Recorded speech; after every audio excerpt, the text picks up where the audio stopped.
ធនរាឆ្នាំ2014មកដល់មួយគ្រឿងទៀតហ្នឹងបងបាទនេះមកពីរគ្រឿងខ្មៅមួយសមួយបងបាទហើយនេះ014ដូចគ្នាអូតូកាប់តាស់ដូចគ្នាបងក្នុងវានេះថាជាខ្មៅបាទក្នុងបាទនេះទៅដល់អញ្ចឹងបែបហ្នឹងបងបាទកាប់តាស់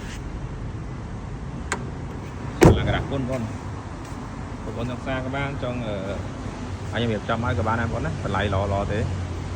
ចឹងបងប្អូនដែលមានតម្រូវការអាចតាក់ទងបានតម្លៃពិសេសបងប្អូនណាបាទតម្លៃពិសេសបងប្អូនតម្លៃធូរធូរឯងបងប្អូនមានតម្រូវការតាក់ទងបានបាទនេះលេងខ្ពស់ស្រុកគេមកស្រាប់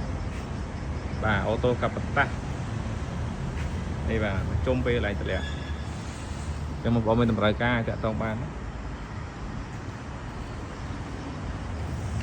បាទតម្លៃល្អបងប្អូន20ជាងឯងបាទតែទូរស័ព្ទ010 71 74 48 071 518 ក្រេ2អរគុណបងប្អូន